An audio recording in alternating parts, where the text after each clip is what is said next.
Hello there again, this is Michael from Make It WordPress, and today I'm looking into Laravel Forge. So just for a small introduction, I'm Michael, as I said, from Make It WordPress, and I'm on a quest to find the best possible way to host your WordPress website.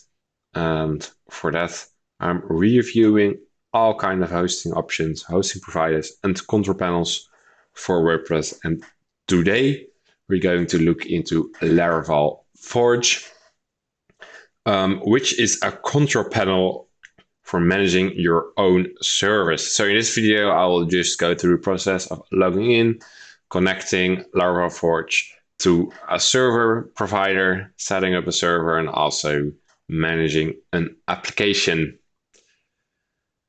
So without further ado, let's go. So Laravel Forge is a server management control panel.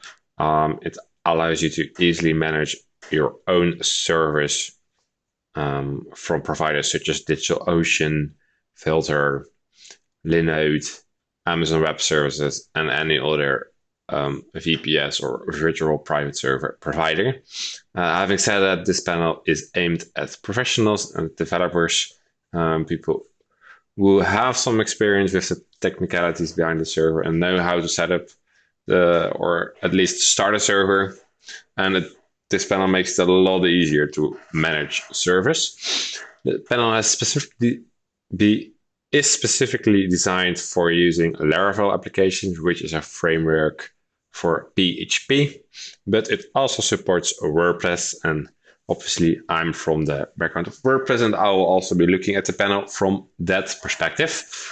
Well, they have a couple of features. They install the goodness like Nginx, PHP, MySQL, and so forth, which you need to run WordPress. Furthermore, they integrate deployment with a Git repository as well as included. There's a theme option. For security is good as a backup option. They have an API and user isolation, as you can also see on the website, and there are also some other Laravel features. They have 3 plans, which start from 12 a month for a single server up to 39 a month for more features such as sharing servers with other persons and backups. So that's basically what Forge does, but let's log in and see how it looks like. Okay, there we go. I'm signing in. As you can see, I already have one server running, and I will just go through the process of connecting Forge to a server provider, and it's not that hard. If you sign up, you will get a different screen as me, a screen where you can connect to server provider and put down some details. Because I already have signed up, I need to go to my account here and to the settings where I can manage the server providers. And as you can see, I already connected Vultr. So how do you connect Vultr? For that, you need to go to the Vultr website and get the API key. So let's do that. So here I am at the site of Vultr, server provider I really like, which is really fast and also not very expensive. I will just be logging in. By the way, the website is vultr.com. And there we are. We can also see there that this server is running. This is the same server we saw in the Laravel Forge panel. But to connect Vultr to Laravel Forge, we need to go to our account and then API. And there is an API key in there which you need to copy. I'll just copy it. And furthermore, you need to give the panel of Laravel Forge access to the Vultr API. And for that, you need to add these 2 IP addresses. So 159.203.161.246/32. and that allows the Laravel Forge panel to use and access this API. So once you have copied this API key, let's go back to Laravel Forge. And here I am. I'm again in Laravel Forge panel. What you now need to do is here enter a profile name, and then paste your API key, which you just copied, and click Add Credential. And this provider is now connected. And as you saw, I already connected this provider. Vultr is in use, and you can also edit the API key. My things change. So let's go back to the server screen, because I want to go through the process of adding a new server. And there we are. Let's create a new Vultr server. I'll just use the personal credentials. As you can see, you can also add multiple credentials, which is great. If you're even managing multiple accounts, multiple VPS accounts, we'll just add the server in Frankfurt, which is somewhat close to my location. We'll be just doing the regular server. We can choose our PHP version, even up to the latest. WordPress doesn't fully support PHP 8. It will be supported in the next version, 5.6. But for now, it isn't supported, so we will need to choose 7.4. We don't have any recipes. And we can use MySQL 8 for the database, which is actually the fastest version of MySQL. Now you can use any database name. This will set up the default database, and one neat feature is that you can also provision it as a load balancer, which will be a server that directs traffic to another server. For sake of this exercise, we're not going to do it. So let's create this server. Well, the server is now being created, and you'll get a pop-up with the password for your server. So for the sudo user, so you can SSH into your server, so log in to the server over the command line. And furthermore, the database password is also added in here, which you can use to manage the database. For that, you also need a program or a way to connect, because by default, Laravel Forge doesn't have a database manager. You can install it though, but I will talk later about it. As you can see now, this server is now building. It takes roughly 10 minutes. And I don't want to wait for that, so I will just be going into the server I have created before, which is the polished Fire server. By the way, one nice thing is that you can click on the server and see how far the installing process is. So as you can see, we just created this server. It's not so far, but you can track the progress and see when it's finished installing. And as you can see, Laravel Forge takes care of installing all the things you need to have a good and nice server to run WordPress on. Having said that, let's move to the server I already provisioned, which is the polished Fire server. So if you have provisioned a server, you can manage the server using this screen. You will be arriving at the site screen, and in it there will be all the sites tied to the server. And as you can see, I already connected it to an active WordPress application. We can add another one now. For example, I will just be adding this. You can add any aliases. Sometimes if you're using multi-site or your site has some redirects from another domain, you need to add them here. You can define the project. If you're going to use WordPress, you need general, PHP, Laravel, and the web directory. Use website isolation is something that's recommended, because this will isolate the website to a single system user, which is better for safety, especially for WordPress. And we can give it its own database. So there we go. This site is now being added. Please note that SSL is not set up by default. We need to do it later. We'll be moving to this site later on, but now I want to just briefly go through all the several settings you have for the server. We have the SSH keys here, and you can add an SSH key from your computer and use it to connect to the server. If you don't know what SSH is, there are many articles about it on the internet. Just look it up.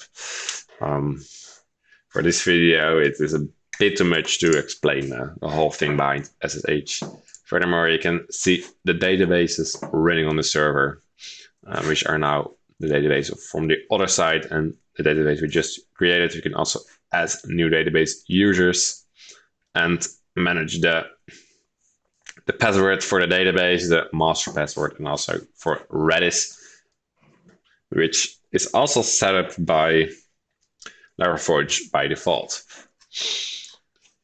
Furthermore, you can set up some monitoring. So I would have expected to see some nice graphs and loading things here. That's unfortunately not in Forge, but you can set up notifications to your email if something happens. So for example, if use this space is greater than 95%, send me an email.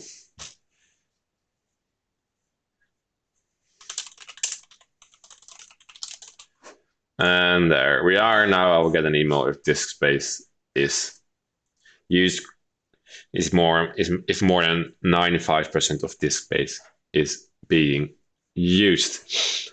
I think it's a nice feature. Furthermore, you have the backup frequency. Laraval can do backups, but only database backups. So file backups or application backups are not supported. So that was the doorbell ringing, all these packages. Pooh. Nevertheless, there's also a backup feature. And like I said, only database backups, but you can connect it to a couple of providers. Amazon, a custom bucket, or DigitalOcean spaces, and also set up a frequency and so forth.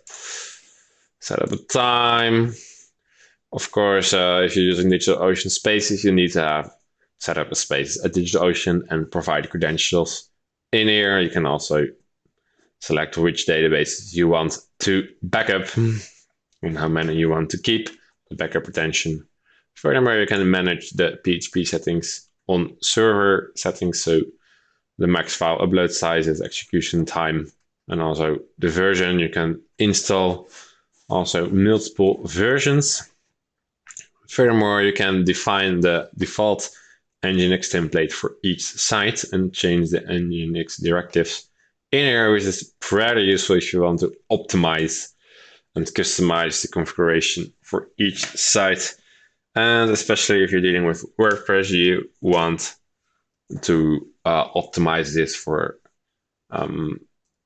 security, for performance purposes, and also if you want to use multi-site, you need to manually adapt some things in this file.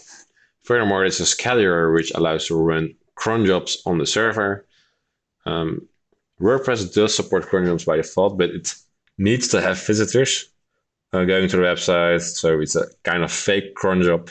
In here, you can also add a cron job that is executed by the server, which is a much better way to do these things.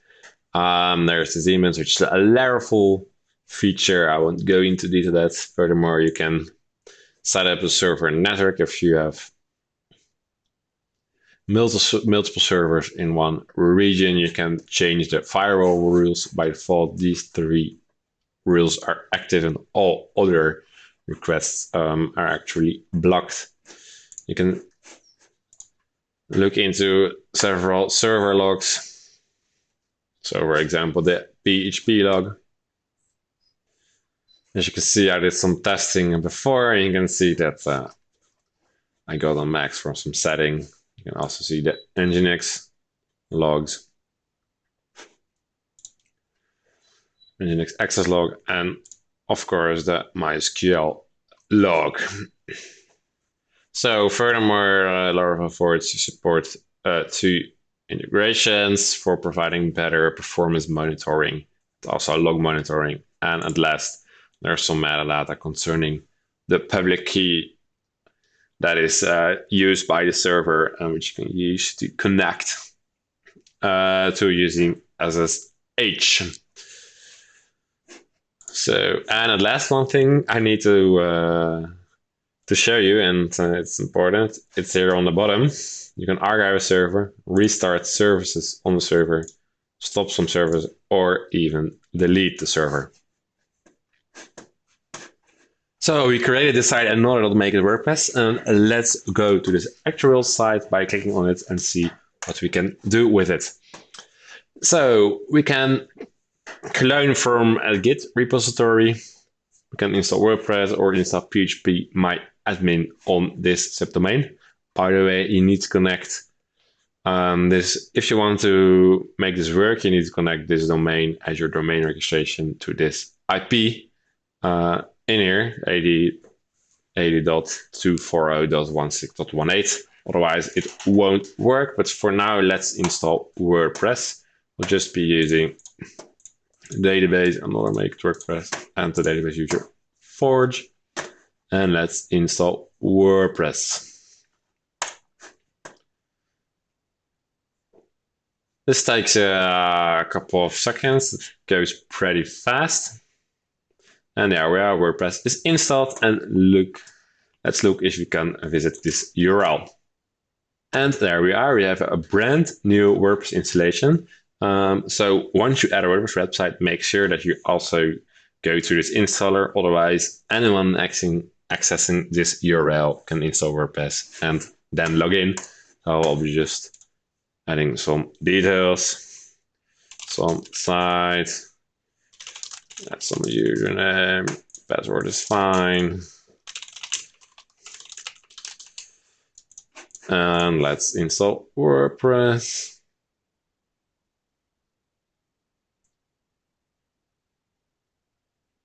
Now WordPress is being installed, but there is this bug in Laravel Forge that it keeps hanging at the second step of installation. That's what's happening now, but still WordPress is now being installed and you can access it later. And as you can see, a brand new WordPress installation has been installed using the 2021 theme, which is also brand new. And we now have WordPress running on Laravel Forge on a server from Vultr. All right, back at the screen of Laravel Forge, let's just briefly go through all the settings you can change for a site. There's this deployments tab in which you can see if you had any deployments from your GitHub or GitLab repository. We didn't connect any of these repositories, but if you would have, you would see deployments here. The environment is something for Laravel. I don't know what it does, but I think it has to do with environment variables not used for WordPress. Same for the queue. SSL you can use to set up an SSL certificate. Also, Let's Encrypt is supported. So let's do that. It's pretty easy. You can just hit the domain and obtain certificate, and it will be installed. Make sure that your domain points to this IP, otherwise it won't work. Furthermore, we have some security settings. We can put up an authentication pop-up in front of the website. We can also add redirects in here. So add redirect rules on server level instead of the application, which sometimes a better way. There are application logs as well. And at last, there are some extra settings such as changing the domain and also the PHP version, adding some tags and changing the web directory. Furthermore, like similar to a server, there is also these 4 buttons down here in which you can edit environment file, the Nginx configuration for the site. You can restart some services, reset the deployment state, or delete the given website, which will delete the site. So that's basically how Laravel Forge works. I also tested and I found out that the performance is pretty good, but you need to do some manual optimizations to have WordPress run really fast. And for that, I mean manual optimizations on server level to enable page caching over Nginx. And that's something that's not set up by default in Laravel Forge. And that makes the panel less performant than some other panels such as GridPane, Ploy, RunCloud, which support these kinds of caching mechanisms. Having said that, Laravel Forge does install Memcache and Redis, which of course obviously shows some performance improvements. And I also found it pretty easy to use. The interface looks great, that's great details. But you can see that it's clearly created for developers and also Laravel developers who know how Laravel works and who are familiar with things such as queues, environments, and so forth. So you can see that's designed for using Laravel, and that WordPress is a nice extra option. And what I also made is the possibility to have, for example, file backups and some better optimization for WordPress and so forth. So one other thing I want to show you is actually some of these general settings. In here you have the account, which you can change your subscription, change password. There's two-factor authentication also, which is great. Manage your service and service providers. Source control, you can connect GitLab, GitHub, and so forth. They also have an API, so you can program applications around using their API, and you can manage your tags. Furthermore, there's also a good section with a lot of tutorials, which help you to get the most out of Laravel, and that really looks great. So I think the documentation is good. And at last, you also have circles, which is basically a team. And you can create a circle and then invite people to it, and then assign servers to it. And people from that circle only can manage that connected server. Anyone you invite needs to have a Laravel Forge account. Otherwise, it won't work. You cannot invite a friend who isn't on Laravel Forge. So, well, that's basically it. That's basically what I wanted to show about Laravel Forge. So I think it's a great panel. It's very easy to use, but compared to some competitors, it's not really suited for WordPress, and a couple of features such as file backups are not there. So if you like it, there's a 5-day trial. You can always try it and set up a server yourself and see if you like it. And I also put a link to an elaborate review beneath this video, and in the review you can also find a couple of the alternative control panels for Laravel Forge. So thank you for watching, and let's make it WordPress.